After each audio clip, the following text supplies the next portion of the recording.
Let me be plain here. The Steelers are a better football team with Kevin Dotson starting at left guard. Good morning to you. Good Wednesday morning. I'm Dejan Kovacevic of DK Pittsburgh Sports. This is Daily Shot of Steelers. Comes your way bright and early every weekday morning.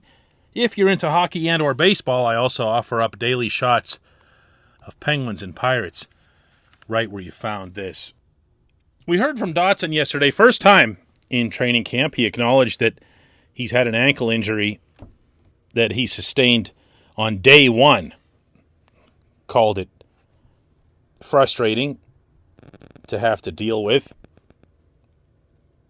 But for the most part, he sounded all the right notes, I thought, in his session with us after this practice, particularly as it relates to understanding that he hasn't proven anything yet.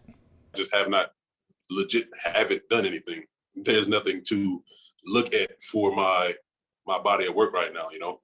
Like I have not practiced once, except for yesterday was like my first kind of half practice.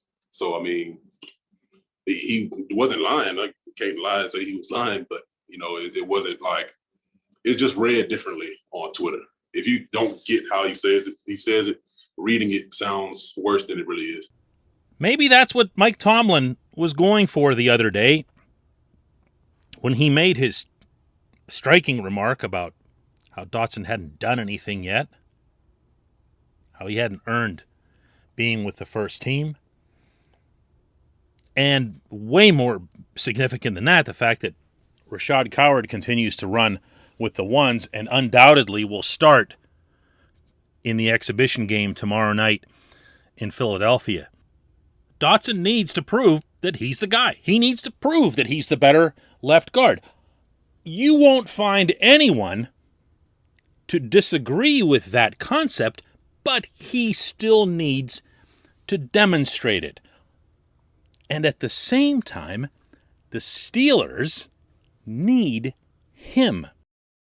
They really, really do. This portion of Daily Shot of Steelers is brought to you by Point Park University. Choose from nearly 100 career-focused programs leading to bachelor's, master's, and doctoral degrees.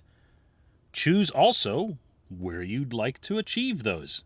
It could be at Point Park's beautiful downtown Pittsburgh campus. It could be online. It could be a flexible hybrid format. Learn more at pointpark.edu. Whatever it is that's gone wrong in Dotson's offseason, and if you've been following my reporting, you know that the Steelers coaches haven't been particularly happy with him. Not that that's anything that I expected to become public until Tomlin decided to make it that on Monday. But that shouldn't rewrite the history from 2020, which is that when Dotson stepped in for an injured Matt Filer in the second half of the season, Dotson didn't just outperform Filer, he outperformed everyone on that line. Now, I'm not in a position to sit here and do line grades on guys and whether or not he properly executed this technique or that technique, but I'd like to think that from the standpoint of running the football, watching him just shove guys 5-6 yards downfield was kind of a good thing. You know, was kind of a positive.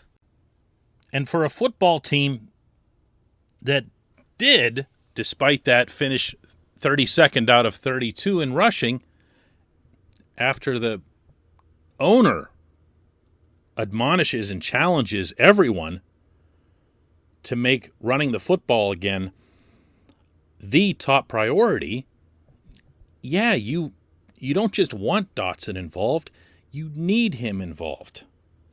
I wish I knew what the shortcoming was. I wish I knew what the criticism was, because if it's something related to, I don't know, playbook or pass protection or whatever, or stuff that's not as easily seen as him blocking a dude several yards downfield on a running play, I'd hope that it's solvable. I hope that it's solvable. I appreciate and respect that Rashad Coward has done a good job at left guard. I also appreciate and respect that Coward has put himself into a position where he could still win the job on his own merit if he continues performing well. And I'll remind you that Tomlin told me on Monday that he felt Coward had been, quoting directly here, excellent to date. His word, not mine. Coward's only 26 years old. He's a converted defensive lineman from Old Dominion. He's got 30 NFL games to his credit. 15 of those were starts. 5 of them were starts for the Bears last season. He's not nobody. Maybe he can win it, but I still believe, after all this other stuff and all this discussion and debate and everything else, that the ideal outcome is for Dotson to take this job, to claim it. And I can promise you that is exactly what Tomlin wants to see, because I've been covering this guy for a while and I know how he operates. All of this was, I don't want to say staged, but set up, orchestrated in a way that Tomlin could make his point. And apparently, it's been received. When we come back, just one question.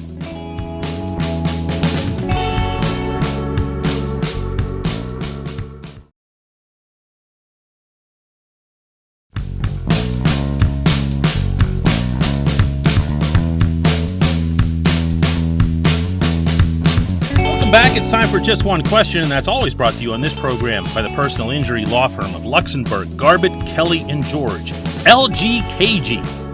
They represent people who've been hurt in car accidents, who need assistance with workers' comp, who filed for medical malpractice claims. The attorneys at LGKG have been designated super lawyers for over 15 years. Has a dramatic sound to it, doesn't it? It's a real thing. It's reserved for the top 5% of attorneys across Pennsylvania. Learn more at lgkg.com or by calling 888-842-5454. Today's question comes from Jacob, who says, let's say the Steelers and TJ Watt can't agree on a contract. What in the world would we do? They will.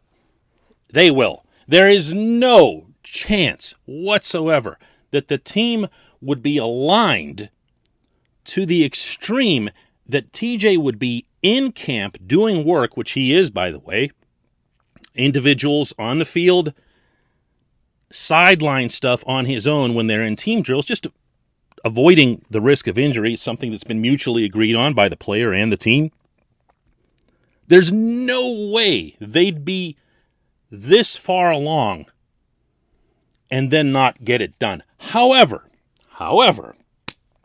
playing along with your question, since that's not what you asked, what would happen? Armageddon, baby! I mean, that would just be the end of everything, okay? I mean, trying to picture what the Steelers would do without TJ Watt. Now, look, TJ would still have to play. You know that, right? I mean, he's got a contract, and he's going to pull a Le'Veon Bell and sit out. You're into some multiple additional levels of drama. If you want to talk about from the football standpoint, I mean, that's a little bit of a different story, because Melvin Ingram and Alex Highsmith have both been among the Steelers' most effective, most visible players on either side of the football in this camp. Now, that might be because they're going against crazy inexperienced offensive linemen, and they've, for the most part, had their way with the tackles, which is not a great sign for the Steelers, by the way. But this is, I can't even go here, man. I just can't. This isn't going to happen. They're going to get this contract done. I believe it's going to be done sooner rather than later, because we now see that they also want to start working on other final year guys. Maybe not Minkah Fitzpatrick right away, but maybe Joe Hayden and maybe a couple other guys. And you can't do any of that until you get TJ done. So there's a little bit of pressure here on both sides. They're going to get TJ done. I appreciate the question. I appreciate everybody listening to Daily Shot of Steelers. We'll do another one tomorrow from Philadelphia.